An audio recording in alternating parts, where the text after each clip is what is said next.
Good morning children. कैसे हो? बढ़िया, वेरी फाइन। ओके बच्चों, तो देख लीजिए, मेरे जो लास्ट क्लास में मैं आपसे बोला था मैं एक सेपरेट ग्रामर का वीडियो बनाता हूँ। ठीक है बच्चों, तो आज के इस वीडियो क्लास में हम लोग ग्रामर पॉइंट्स समझेंगे। जो पाठ्य पुस्तक में दिया है वही ग्रामर पॉइंट्स के बारे में हम लोग जानकारी प्राप्त करेंगे बच्चों। ठीक है, जो पाठ्य पुस्तक में क्या दिया है, लास्ट में आपको बोला था संधि के बारे में हम लोग जानकारी प्राप्त करेंगे। इस वीडियो में हम ये देखेंगे संधि किसे कहते हैं, संधि में कितने प्रकार के होते हैं, ये सारी बातें इस वीडियो में हम लोग डिस्कशन करेंगे। देखिए बच्चों, संधि के 3 भेद हैं, स्वर संधि, व्यंजन संधि, विसर्ग संधि। और इस वीडियो क्लास में हम लोग ये चर्चा करेंगे स्वर संधि के 5 भेद क्या क्या है, उसके एग्जाम्पल, और साथ मैं होमवर्क भी देता हूं आपको, आप लोग होमवर्क भी लिखना चाहिए। ठीक है बच्चों, तो देख लीजिए, एक बात हमेशा याद रखिए, किसी भी भाषा ग्रामर सीखना बहुत जरूरी है। ये जो ग्रामर ऐसा चीज होता है जो पूरी भाषा यानी लैंग्वेज को शुद्धिकरण करता है। विथआउट मिस्टेक लिखने के लिए, पढ़ने के लिए, समझने के लिए हमें ग्रामर चाहिए। जो ग्रामर के सिवा हम कुछ भी नहीं कर सकते हैं बच्चों, इसलिए हमें लिखना पड़ता है, ओन सेंटेंस लिखना पड़ता है। तो इस वजह से हमें ये जो ग्रामर पढ़ना बहुत जरूरी है बच्चों। ठीक है, तो फर्स्ट स्टेप में, शुरुआत में हम ये देखेंगे संधि के बारे में पूरी जानकारी। ओके, तो चलिए स्टार्ट करते हैं, संधि क्या है। ओके बच्चों, अब हम चलते हैं संधि की तरफ। ಓಕೆ ಮಕ್ಕಳೇ, ಈಗ ನಾವು ಸಂಧಿ ಏನು ಅಂತ ನೋಡೋಣ। ಸಂಪೂರ್ಣವಾದ ವಿವರಣೆ ಇಲ್ಲಿ ನಮಗೆ ಸಿಗುತ್ತೆ। ओके, यहाँ देखिए बच्चों, संधि, जो संधि क्या होता है आप लोग जानते हैं। ये जो संधि आप हिंदी में पढ़ते हैं और कन्नड़ में भी पढ़ते हैं आप। ತಾವು ಹಿಂದಿಯಲ್ಲೂ ಕೂಡ ಅಭ್ಯಾಸ ಮಾಡ್ತೀರಿ ಮತ್ತು ಕನ್ನಡದಲ್ಲೂ ಕೂಡ ಇದು ಸೇಮ್ ಇದೇ ರೀತಿಯ ವ್ಯಾಕರಣದ ಅಂಶಗಳು ಕನ್ನಡದಲ್ಲೂ ಕೂಡ ಇರ್ತವೆ, ರೈಟ್? ಸೊ ಕನ್ನಡದಲ್ಲಿ ನಾವು ಏನಂತ ಅಭ್ಯಾಸ ಮಾಡಿದ್ದೀವಿ, ಪೂರ್ವ ಪದ ಮತ್ತು ಉತ್ತರ ಪದ, ಪೂರ್ವ ಪದ ಉತ್ತರ ಪದ ಎರಡೂ ಪದಗಳು ಸೇರಿಬಿಟ್ಟು ಮತ್ತೊಂದು ಹೊಸ ಶಬ್ದ ಅಲ್ಲಿ ಏನು ಉಂಟಾಗುತ್ತೆ, ಸಂಧಿ ಅಂತ ಹೇಳ್ತೀವಿ। ओके बच्चों, तो हिंदी में कैसे है, सेम वैसा ही रहता है। हिंदी में कोई फर्क नहीं, ಯಾವುದೇ ರೀತಿಯ ವ್ಯತ್ಯಾಸ ಅಲ್ಲಿ ಇರಲ್ಲ, ಅದೇ ರೀತಿಯಾಗಿರುವಂತಹದ್ದು ಹಿಂದಿಯಲ್ಲಿಯೂ ಕೂಡ ಇರುತ್ತೆ, राइट? सो इसका परिभाषा हम देखेंगे। संधि दो वर्णों के मेल से उनके मूल रूप में जो परिवर्तन या विकार आ जाता है वह संधि कहलाता है। दो वर्ण, दो ಎರಡು वर्णों के बीच में ಅಕ್ಷರಗಳ ಮಧ್ಯದಲ್ಲಿ ಮೇಲ್ ಸೆ, ಮೇಲ್ ಮತ್ಲಬ್ ಕೂಡ್ಕೊಳ್ಳೋದು ಅಂತ, ಸೇರೋದು ಅಂತ, ಈ ಎರಡೂ ಅಕ್ಷರಗಳು ಸೇರಿ ಮತ್ತೊಂದು ಹೊಸ ಅಕ್ಷರ ಏನಲ್ಲಿ ಉಂಟಾಗುತ್ತೆ ಅಂದರೆ ಪೂರ್ವ ಪದ ಮತ್ತು ಉತ್ತರ ಪದಗಳು ಸೇರಿಬಿಟ್ಟು ಮತ್ತೊಂದು ಶಬ್ದ ಅಲ್ಲಿ ಏನು ಉಂಟಾಗುತ್ತೆ ಅದನ್ನು ಸಂಧಿ ಅಂತ ಹೇಳ್ತೀವಿ, राइट? मूल रूप से जो परिवर्तन या विकार आ जाता है वह संधि कहलाता है। ಇಲ್ಲಿ ಏನು ಬದಲಾವಣೆ ಆಗುತ್ತೆ, ಹೊಸ ಶಬ್ದ ಏನು ಉಂಟಾಗುತ್ತೆ ಅದನ್ನು ಸಂಧಿ ಅಂತ ಹೇಳ್ತಾರೆ। ಓಕೆ, यहाँ देखिए, ಸಂಧಿ के 3 भेद, ಈ ಸಂಧಿಯಲ್ಲಿ 3 ಪ್ರಕಾರಗಳನ್ನು ನಾವು ನೋಡ್ತೀವಿ। ಇಲ್ಲಿ 3 ಪ್ರಕಾರಗಳು ಯಾವುದು? ಫಸ್ಟ್ वन, पहला ये है स्वर संधि, सेकेंड वन व्यंजन संधि, थर्ड वन विसर्ग संधि। ओके, हाँ, अब हम चलते हैं फर्स्ट वन की तरफ, स्वर संधि। इस स्वर संधि क्या होता है, देखिए यहां पर इसका डेफिनेशन है, परिभाषा दिया है। देखिए, दो स्वरों के मेल से होने वाले परिवर्तन को हम स्वर संधि कहते हैं। दो स्वर, आप लोग जानते हैं स्वर क्या होता है, जो जिस अक्षर स्वतंत्र रूप से उच्चरित होता है से हम कहते हैं स्वर। ठीक है, व्यंजन क्या होता है, जो अक्षर स्वर की सहायता से उच्चारित होता है उसे हम कहते हैं व्यंजन। आपने जो शुरुआत में ग्रामर पॉइंट्स में ये सब पढ़ा है, ठीक है बच्चों। तो अब ये पॉइंट की तरफ हम चलते हैं। दो स्वरों के मेल से होने वाले परिवर्तन को हम स्वर संधि कहते हैं। यहां पर दोनों ही स्वर ही रहता है। कैसे?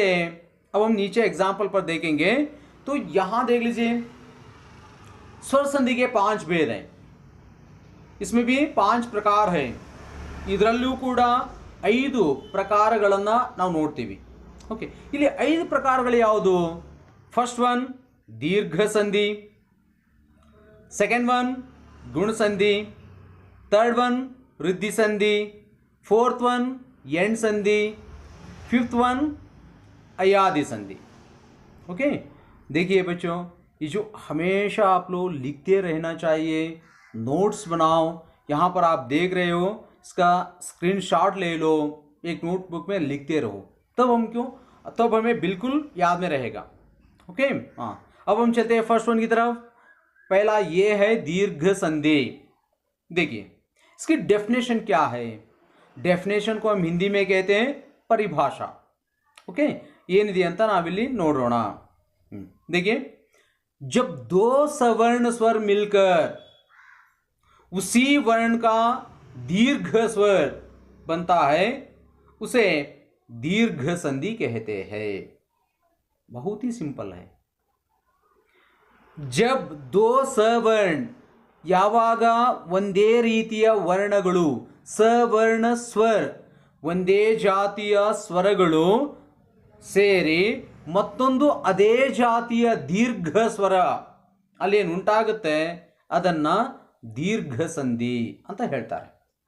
ರೈಟ್, ನೀವಿದನ್ನು ಕನ್ನಡದಲ್ಲೂ ಕೂಡ ಅಭ್ಯಾಸ ಮಾಡಿದ್ದೀರಿ ಮಕ್ಕಳೇ। ಸವರ್ಣ ದೀರ್ಘ ಸಂಧಿ ಅಂತ ಇದನ್ನು ಕನ್ನಡದಲ್ಲಿ ಹೇಳ್ತಾರೆ। ओके, जो एग्जाम्पल क्या है देख लीजिए। यहाँ पे एग्जाम्पल ज़्यादा लिखना चाहिए, जो मैं टाइम की वजह से बहुत कम एग्जाम्पल में यहाँ पे टाइप किया हूँ। आप लोग इसी के आधार पर बहुत ज़्यादा एग्जाम्पल ढूंढ लीजिए, होमवर्क में लिखते रहिए। देखिए, ये जो डेफिनेशन दिया है उसी के आधार पर अब हम यहाँ पे देखेंगे कैसे संधि बनता है। देखिए, जो यहाँ अ है, इधर भी अ है, अ प्लस अ, ये दोनों मिलकर दीर्घ आ बनता है। ये क्या दिया है? सवर्ण स्वर मिलकर, जब दो सवर्ण, इधर एक स्वर है, इधर एक स्वर है, ये दोनों स्वर मिलकर उसी जाति के और एक दीर्घ स्वर हो रहा है यहां पे, ठीक है, अ प्लस अ आ बनता है। तो यही फॉर्मेट पर एग्जाम्पल देख लो। समय प्लस अभाव, समयाभाव। जो देखिए, पहला अक्षर हमेशा संधि कार्य, पहला शब्द और दूसरा शब्द ये दोनों के बीच में होता है। पहला शब्द का आखिरी अक्षर, दूसरा शब्द का पहला अक्षर, ये दोनों के बीच में संधि कार्य चलता है बच्चों। कैसे? यहां देखिए, अ है, समय इधर भी अ है, और यहाँ अ है, अभाव इधर भी अ है, समय प्लस अभाव ये दोनों मिलकर समयाभाव आ, यानी आ जो यहाँ पे दिया है यही आ आप लोग इधर देख सकते हो।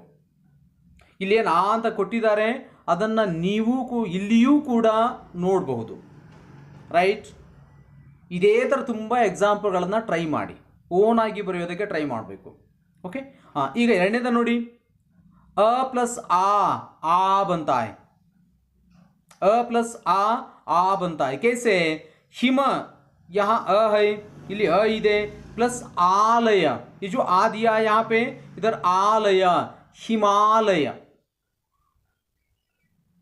हिमालय, ओके ना। यहाँ देखिए, अ है, इधर आ है, इधर अ है, या पहला अक्षर आ है और दूसरा अक्षर अ है, ये दोनों मिलने से आ बनता है। यथा अर्थ, यथार्थ, या देखिए, इधर आ है, यहां पर अ है, ये दोनों मिलकर दीर्घ बनता है, इसको हम कहते हैं सवर्ण दीर्घ संधि। सवर्ण ये शब्द आप लोग स्प्लिट करके देख लीजिए, थोड़ा डिवाइड करके देख लीजिए। स ಅಂದ್ರೆ ಒಂದೇ ರೀತಿಯ ವರ್ಣ, ವರ್ಣ ಅಂದ್ರೆ ಅಕ್ಷರಗಳು ಅಂತ। ಸವರ್ಣ ಕನ್ನಡದಲ್ಲಿ ನಾವು ಇದನ್ನ ಈ ತರ ಹೇಳ್ತೀವಿ, ಹಿಂದಿಯಲ್ಲಿ ಮಾತ್ರ ಇದನ್ನ ದೀರ್ಘ ಸಂಧಿ ಅಂತಾನೆ ಜ್ಞಾಪಕ ಇಟ್ಕೋಬೇಕು, राइट। नेक्स्ट स्लाइड की तरफ हम चलते हैं। यहाँ देखिए और बहुत सारा एग्जाम्पल यहाँ पे दिया है। यहाँ आ है पहला अक्षर, इधर आ दिया है। ये जो आ प्लस आ एक ही जाति का है स्वर, और यहाँ पे क्या उत्पन्न होता है, आ बनता है, ठीक है। विद्या प्लस आलय, विद्यालय लिखते हैं। कभी कभार इसको ऐसा भी लिख सकते हैं बच्चों, विद्या लिखा है ना, कभी कभार कुछ किताबें हम देखते हैं विद्या प्लस आलय विद्यालय बनता है। ಇನ್ನು ತುಂಬ ಕನ್ನಡ ಪುಸ್ತಕಗಳಲ್ಲಿ ನಾವು ನೋಡ್ತೀವಿ, ಕನ್ನಡ ಮತ್ತು ಹಿಂದಿಗೆ ಸ್ವಲ್ಪ ವ್ಯತ್ಯಾಸ ಏನಿರುತ್ತೆ ಜ್ಞಾಪಕ ಇಟ್ಕೋಬೇಕು। ಯಾವಾಗಲೂ ಹಿಂದಿ ಶಬ್ದಗಳು ಅಂತ ಏನವೆ ಕೊನೆಯ ಅಕ್ಷರ ವ್ಯಂಜನದ ರೀತಿಯಲ್ಲಿ ಉಚ್ಚಾರ ಮಾಡಬೇಕು, ರೈಟ್। ಅದು ವಿದ್ಯಾ ವಿದ್ಯಾ ಅಲ್ಲಿ ದೀರ್ಘ ಆಗುತ್ತೆ, ಅದು ವಿದ್ಯಾ ಪ್ಲಸ್ ಆಲಯ ವಿದ್ಯಾಲಯ ಈ ರೀತಿ ನಾವು ಕನ್ನಡದಲ್ಲಿ ಬರಿತೀವಿ। बट हिंदी विद्या प्लस आलय विद्यालय, कुछ किताब में ऐसा लिखता है, कुछ किताब में ऐसा भी लिखते हैं, दोनों सही है बच्चों, कोई गलत नहीं यहाँ पे, ठीक है। हाँ नेक्स्ट देखिए, यहाँ ई है प्लस ई, ये दोनों ई प्लस ई मिलकर दीर्घ ई बनते।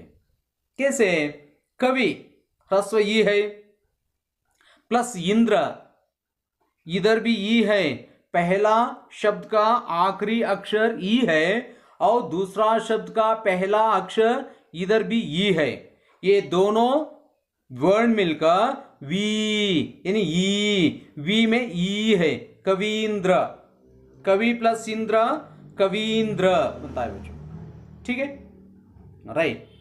सो यहां देख लीजिए ई प्लस ई होता है, यहां ह्रस्व ई है, इधर दीर्घ ई है, ये दोनों मिलने से दीर्घ ई बनता है। परि प्लस ईक्षा, यहां ह्रस्व ई है, यहां दीर्घ ई है, परीक्षा, परि प्लस ईक्षा परीक्षा, ओके। और एक देखिए यहां दीर्घ ई है, यहां ह्रस्व ई है, ये दीर्घ और ह्रस्व एक ही जाति का है, ठीक है। ये दोनों मिलकर दीर्घ ई बनता है।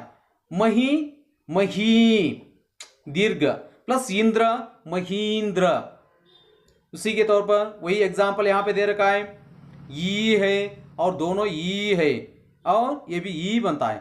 रजनी, कभी कभार कुछ किताब में रजनी जो है यहाँ पे यानी ह्रस्व नी लिखते हैं, कोई प्रॉब्लम नहीं, Rajni plus Isha Rajnish, okay. So same वैसा ही बच्चों वू प्लस वू बनता है।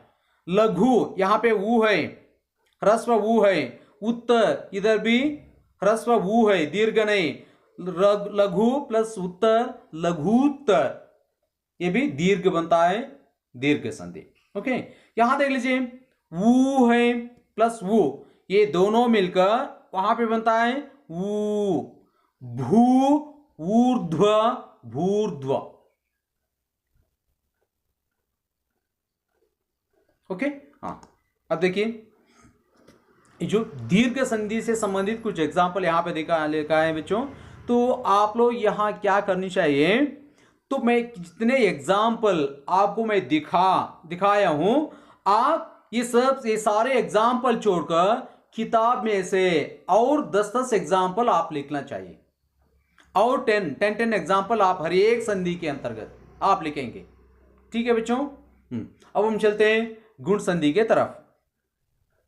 गुण संधि, ये जो गुण संधि क्या होता है, यहां पर इसका डेफिनेशन यानी परिभाषा दिया है, देख लीजिए। जब यावाग आ के सामने अ मत्तु आ द ಎದುರಿಗೆ ई उ और री आते हैं, तब क्रमशः ये वो और अर बनते हैं, यह गुण संधि है. ಒಂದ್ಸತಿ ಕರೆಕ್ಟ್ ಆಗಿ ಕನ್ನಡದಲ್ಲಿ ನೋಡ್ಕೊಳ್ಳಿ.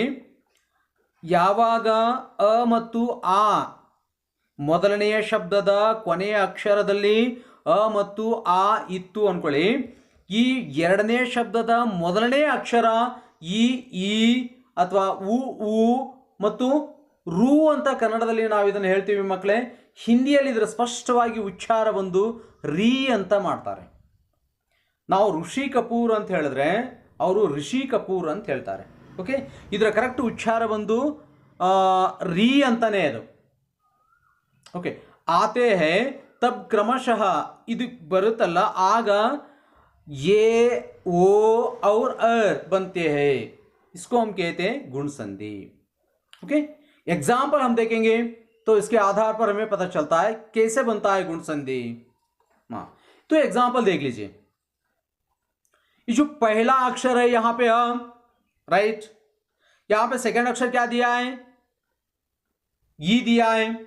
जो अ प्लस ई ये दोनों मिलकर ये बनते हैं. जो ये कैसे बनता है देखिए, वीर यहां अ है ना, और यहां इंद्र ई दिया है, वीर इंद्र वीरेंद्र ये बनता है. वीर इंद्र, इधर अ है इधर ई है, ये दोनों मिलकर ये बनता है Virendra. Okay, right.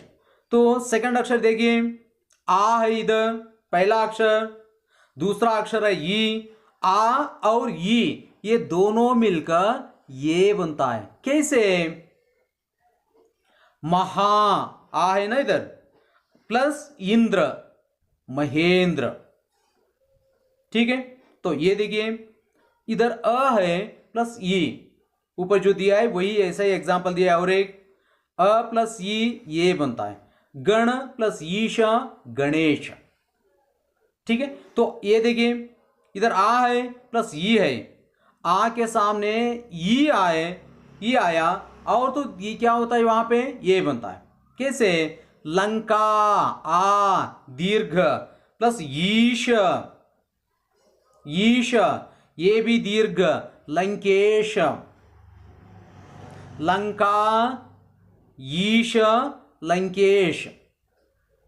Okay, next देखिए यहां पे अ के सामने वो आया तो ये दोनों मिलकर वो बनता है. कैसे, यहां देखिए हित त इसमें अ है और उपदेश जो इसमें वो है, अ और वो ये दोनों मिलकर बनता है हितोपदेश. हितोपदेश. ठीक है, आप लोग कन्नड़ में भी पढ़ते हैं सूर्य प्लस उदय सूर्योदय, ಎರಡು ಸೇಮ್ ಅದೇ ತರನೇ ಇರುತ್ತೆ. ओके मकले, नेक्स्ट नोड़ी, इधर आ है यहां पे ऊ है, आ और ऊ ये दोनों मिलकर बनता है वो, महा प्लस उन्नत महोन्नत, महा प्लस उन्नत महोन्नत ये दोनों मिलकर वो बनता है. तो यहां देख लीजिए इधर अ है इधर ऊ है, अ प्लस ऊ ये दोनों मिलकर वो बनता है हृदय प्लस ऊर्मी हृदयोर्मी. ठीक है बच्चों, नेक्स्ट देखिए जो ए गुण संधि का एग्जाम्पल यहां पे दिया है, इधर भी आप सेम वही करनी चाहिए. इसमें यहां पर एग्जाम्पल मैं आपको दिखाया, ये सब छोड़कर और 10 एग्जाम्पल सपरेट से आप लिखेंगे. ನಾನೇನಿಲ್ಲಿ ನಿಮಗೆ ತೋರಿಸಿದ್ದೀನಿ ಅದನ್ನು ಬಿಟ್ಟು 10 ಬೇರೆ ಸಪ್ರೇಟ್ ಆಗಿರುವಂತಹ ಎಕ್ಸಾಂಪಲ್ಗಳನ್ನು ಬರೀಬೇಕು. ಪುಸ್ತಕ ಓದಿ, ತುಂಬಾ ಸಿಗುತ್ತೆ ನಿಮಗೆ. ಫಾರ್ಮೇಟ್ ಏನಿದೆ ಅದನ್ನು ತುಂಬ ಚೆನ್ನಾಗಿ ಜ್ಞಾಪಕ ಇಟ್ಕೊಳ್ಳಿ. ಜ್ಞಾಪಕ ಇಟ್ಕೊಂಡಾಗ ನೀವು ಓದಬೇಕಾದಾಗ ಎಷ್ಟೋ ಶಬ್ದಗಳು ಬುಕ್ಕಲ್ಲಿ ಸಿಗ್ತವೆ, ರೈಟ್. ಸೊ ಇದನ್ನು ಆರ್ಡರ್ ವೈಸ್ ನೀವೆಲ್ಲ ಬರೆದು ಇಟ್ಕೋಬೇಕು. ओके बच्चों, तो अब हम चलते हैं और एक संधि की तरफ. ये संधि ವೃದ್ಧಿ ಸಂಧಿ ಅಂತ ನಾವು ಕನ್ನಡದಲ್ಲಿ ಹೇಳ್ತೀವಿ, ಹಿಂದಿಯಲ್ಲಿ ಇದನ್ನ ರಿದ್ಧಿ ಸಂಧಿ ಅಂತ ಹೇಳ್ತಾರೆ ಮಕ್ಕಳೇ. ಓಗೆ ರು ಒತ್ತಕ್ಷರ ಇದೆ ಇಲ್ಲಿ. ಓಕೆ, ಓಗೆ ರು ಒತ್ತಕ್ಷರ ಇದೆಯಲ್ಲ, ಇದನ್ನ ವೃದ್ಧಿ ಸಂಧಿ ಅಂತ ಕನ್ನಡದಲ್ಲಿ ನಾವು ಸ್ಪಷ್ಟವಾಗಿ ಈ ಥರ ಉಚ್ಚಾರ ಮಾಡ್ತೀವಿ. ಬಟ್ ಹಿಂದಿಯಲ್ಲಿ ವೃದ್ಧಿ ಸಂಧಿನ ರಿದ್ಧಿ ಸಂಧಿ ಅಂತಲೂ ಕೂಡ ಹೇಳ್ತಾರೆ. ಕನ್ಫ್ಯೂಸ್ ಮಾಡ್ಕೋಬೇಡಿ. ನೀವು ತುಂಬ ಈ ಕಡೆ ನಾರ್ತ್ ಅವ್ರು ಮಾತಾಡಬೇಕಾದಾಗ ಅವ್ರದ್ದು ಸ್ವಲ್ಪ ಪ್ರೊನೌನ್ಸಿಯೇಷನ್ ಕರೆಕ್ಟಾಗಿ ಅಬ್ಸರ್ವ್ ಮಾಡಿ. ಸಾಕಷ್ಟು ವ್ಯತ್ಯಾಸಗಳನ್ನು ನೀವೆಲ್ಲ ಗುರುತಿಸ್ತೀರಿ. Okay right. देखिए यहाँ पे इसका परिभाषा यानी डेफिनेशन क्या है. जब आ के सामने ये ऐ वो औ आते हैं तो क्रमशः ऐ और औ बनते हैं. ತುಂಬಾ ಸುಲಭ ಇದು. ಎಷ್ಟು ಈಸಿ ಇದೆ ಅಂದರೆ ಅ ಮತ್ತು ಆ ಇದರ ಮುಂದೆ ಎ ಐ ಓ ಔ ಬಂದರೆ ಅದು ಏನಾಗುತ್ತೆ, ಐ ಮತ್ತು ಔ ಆಗುತ್ತೆ ಅಷ್ಟೇ. ಇಲ್ಲಿ ಅ ಇದೆ, ಇಲ್ಲಿ ಎ ಇದೆ, ನೋಡ್ಕೊಳ್ಳಿ. ಈ ಎರಡೂ ಸೇರಿಬಿಟ್ಟು ಐ ಆಯಿತು. ಏಕ ಪ್ಲಸ್ ಏಕ. ಇಲ್ಲಿ ಅ ಇದೆ, ಏಕ ಕೊನೆಯ ಅಕ್ಷರ ಅ ಇದೆ. ಇಲ್ಲಿ ಏಕ ಮೊದಲನೇ ಶಬ್ದದ ಕೊನೆಯ ಅಕ್ಷರ. ಇಲ್ಲಿ ಅಬ್ಸರ್ವ್ ಮಾಡಿ, ಕ ಪ್ಲಸ್ ಅ ಕ. ಈ ವ್ಯಂಜನಾಕ್ಷರವನ್ನು ನಾವು ಸ್ಪ್ಲಿಟ್ ಮಾಡಿದಾಗ ಇಲ್ಲಿ ಅ ಸಿಗುತ್ತೆ ನಮಗೆ. ಏಕ ಪ್ಲಸ್ ಏಕ ಏಕೈಕ. ರೈಟ್. ಸೊ ಅದೇ ರೀತಿ ಈ ಎಕ್ಸಾಂಪಲ್ ನೋಡಿ, ಆ ಪ್ಲಸ್ ಎ ಈ ಎರಡೂ ಸೇರಿಬಿಟ್ಟು ಐ ಆಗುತ್ತೆ. ಸದಾ ಇಲ್ಲಿ ಆ ಇದೆ, ಸದಾ ಆ ಇದೆ, ಪ್ಲಸ್ ಏವ ಸದೈವ. ಎಷ್ಟು ಈಸಿ ಇದೆ ಅಲ್ವಾ. ಅರ್ಥ ಮಾಡ್ಕೋಬೇಕು. ಒಂದು ಕಾನ್ಸೆಪ್ಟ್, ಒಂದು ಫಾರ್ಮೇಟ್ ಅಂತ ನಮ್ಗೆ ಚೆನ್ನಾಗಿ ಅರ್ಥ ಆಗಿಬಿಟ್ರೆ ಸಾಕಷ್ಟು ಶಬ್ದಗಳನ್ನು ನಾವು ಬರೀಬಹುದು ಮಕ್ಕಳೇ. ಟ್ರೈ ಮಾಡಬೇಕು. Very good. ನೆಕ್ಸ್ಟ್ देखिए, यहाँ अ है प्लस ಐ है, ये दोनों मिलकर बनते हैं ಐ. ಇಲ್ಲಿ ಅ ಇದೆ, ಇಲ್ಲಿ ಐ ಇದೆ, ಈ ಎರಡೂ ಸೇರಿಬಿಟ್ಟು ಐ ಆಗುತ್ತೆ. ಧನ ಅ ಇದೆ, ನ ಸ್ಪ್ಲಿಟ್ ಮಾಡಿ ಇಲ್ಲಿ ಅ ಸಿಗುತ್ತೆ. ಐ ಐಶ್ವರ್ಯ, ಧನ ಪ್ಲಸ್ ಐಶ್ವರ್ಯ ಧನೈಶ್ವರ್ಯ. ರೈಟ್. ಮತ್ತೊಂದು ನೋಡಿ, ಇಲ್ಲಿ ಆ ಇದೆ ಪ್ಲಸ್ ಐ ಇದೆ. ಈ ಆ ಮತ್ತು ಐ ಎರಡೂ ಸೇರಿಬಿಟ್ಟು ಮತ್ತೊಂದು ಐ ಇಲ್ಲಿ ಸೃಷ್ಟಿಯಾಗುತ್ತೆ. ಹೇಗೆ देखिए, ಮಹಾ प्लस ऐश्वर्य महेश्वर्य. महा आ ऐश्वर्य ऐ ऐ और एक ऐ, सेम वही जो अक्षर है वही अक्षर यहाँ पे पैदा होता है, सृष्टि आगते हैं. यहाँ देखिए, इधर अ है, इधर वो है. अ प्लस वो ये दोनों मिलकर बनता है औ. ठीक है. परम प्लस औषध, परम प्लस औषध परम औषध. ठीक है बच्चों. ये देखिए, इधर आ है, इधर ओ है, ये दोनों मिलकर बनता है औ. महा प्लस औषध महौषध. ओके. सेम एग्जाम्पल यहां पर और एक दिया है, देख लीजिए. इधर अ है, इधर औ है, ये दोनों मिलकर बनता है औ. कैसे? वन प्लस औषध वन औषध. ये सभी रिद्धि संधि वृद्धि संधि एग्जांपल्स. ಇದೇ ಥರ ಒಂದು 10 ಎಕ್ಸಾಂಪಲ್ಗಳನ್ನು ಸಪ್ರೇಟ್ ಆಗಿ ನೀವೇ ಓನ್ ಆಗಿ ಸರ್ಚ್ ಮಾಡಿ ಬರೀಬೇಕು. Okay right. तो अब हम चलते और एक संधि के तरफ, ಎಂಡ್ ಸಂಧಿ. ಇದು ಕನ್ನಡದಲ್ಲೂ ಕೂಡ ಇದೆ ಎಂಡ್ ಸಂಧಿ ಅಂತ. इसका परिभाषा क्या है? What is the definition of that end ಸಂಧಿ? Here we can go. ಇಲ್ಲಿದೆ, ನಾವು ನೋಡೋಣ ಈಗ. जब ई उ और रू यानी री के सामने सवर्णों को छोड़कर दूसरे स्वर आते हैं तो क्रमशः य व और र बनते हैं.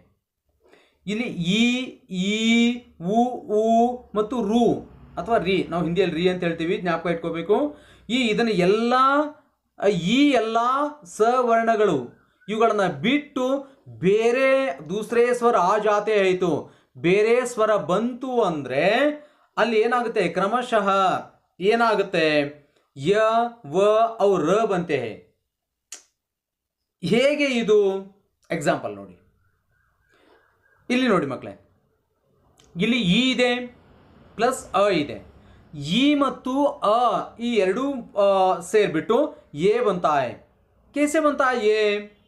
एग्जाम्पल देखिए, यदि ह्रस्व ई है, इधर भी ई है, प्लस अ, अपि, अ है इधर, पी, अपि, यद्यापि, ये बन गया. चलिए ये आए तो राइट. सेकेंड वन देख लीजिए, इधर ई है, इधर आ है, ये दोनों मिलकर बनता है ये. कैसे? इति, ये है, प्लस आदि, इधर आ है, इति प्लस आदि इत्यादि.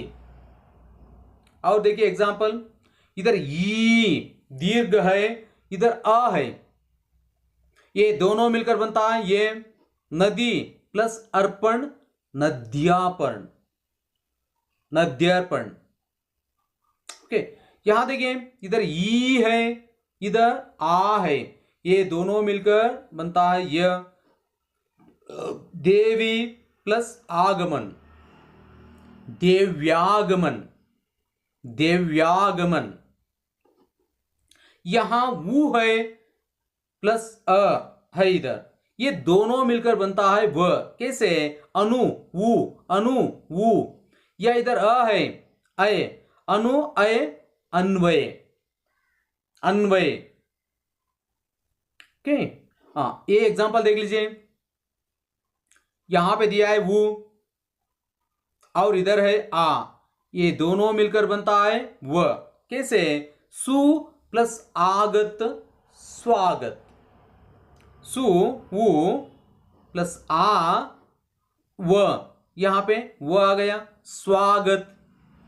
यहां देखिए, री है प्लस अ है, ये दोनों मिलकर बनता है र. रू इसका ಒತ್ತಕ್ಷರ, यानी ದ್ವಿತ್ವಾಕ್ಷರ ಇಲ್ಲಿ ಕೊಟ್ಟಿದ್ದಾರೆ ಕೆಳಗಡೆ. ಪಿತೃ ಅನುಮತಿ, ಪಿತ್ರಾನುಮತಿ, ಆಕ್ಚುಲಿ ಪಿತ್ರಾನುಮತಿ ನಾವು ಕನ್ನಡದಲ್ಲಿ ಹಾಗೆ ಉಚ್ಚಾರ ಮಾಡ್ತೀವಿ, पित्रानुमति, राइट. और एक एग्जांपल देख लीजिए, इधर रू है और इधर आ है, ये दोनों मिलकर सेम वही अक्षर बनता है र. मातृ आनंद, मात्रानंद. हो गया बच्चों. तो इसी के आधार पर आप और कुछ 10 एग्जांपल्स लिखना चाहिए. ओके, ಅದೇ ರೀತಿ ಇದಕ್ಕೂ ಕೂಡ 10 ಎಕ್ಸಾಂಪಲ್ಗಳನ್ನು ನೀವು ಬರೀಬೇಕು ಮಕ್ಕಳೇ. ಇದನ್ನ ನಾನೇನು ನಿಮಗೆ ತೋರಿಸಿದ್ದೀನಿ ಅದನ್ನು ಬಿಟ್ಟು ಬರೀಬೇಕು, ಅಲ್ಲಿಂದನೇ ಬರೆಯೋದಕ್ಕೆ ಹೋಗಬೇಡಿ ಪ್लीज. राइट. सो अब हम चलते हैं और एक संधि के तरफ. लास्ट वन, स्वर संधि में जो लास्ट वन है क्या है यहाँ पे? अयादि संधि. परिभाषा क्या है, डेफिनेशन क्या है, देख लीजिए. जब ये ऐ वो औ के सामने कोई भिन्न स्वर आते हैं, ಈ ಎರಡೂ ಸ್ವರಗಳ ಮುಂದೆ ಬೇರೆ ರೀತಿಯ ಸ್ವರಗಳು ಏನು ಬರ್ತವೆ, ಆಗ ತಬ್ क्रमशः ऐ ऐ औ औ बनते हैं. कैसे बनते हैं? ये प्लस अ ऐ बनता है. ये जो ये है यहां पे दिया ये प्लस अ, ये जो अ ऐ बनता है. कैसे? ने ये है, अ है, नयन, ने प्लस अन, नयन. ऐ प्लस अ ऐ, नई प्लस अक, नायक. वो प्लस अ औ बनता है दोनों मिलके. ये देखो, बो, वो है, प्लस अ है इधर, अ, बो प्लस अन, ये दोनों शब्द मिलकर ये बनता है भवन. ठीक है बच्चों, यहां देख लीजिए, वो प्लस ई औ बनता है. पो प्लस यित्र, इधर वो है, इधर ई है, ये दोनों मिलकर ये शब्द बनता है पवित्र. ठीक है, ये एग्जांपल देख लीजिए. औ प्लस अ, इधर औ है, इधर अ है, औ बनता है. पौ प्लस अक, पावक. ठीक है, औ प्लस वु, औ. भौ प्लस उक, भावुक। ठीक है बच्चों, तो लिखना चाहिए इसका भी 10 एग्जाम्पल। टोटली वहाँ जो 5 संधि, स्वर संधि का 5 भेद, ये 5 भेद का सभी एग्जाम्पल आप 10 यहाँ पे लिखना चाहिए। ठीक है बच्चों, आज के लिए इतना ही काफ़ी है। और एक क्लास में नेक्स्ट जो स्वर संधि, विसर्ग संधि, इन व्यंजन संधि, बाकी जितने संधि बचे हैं सभी के बारे में हम लोग नेक्स्ट मैं वीडियो बनाता हूँ, हम लोग वहाँ पर डिस्कशन करेंगे। ठीक है, थैंक यू वेरी मच।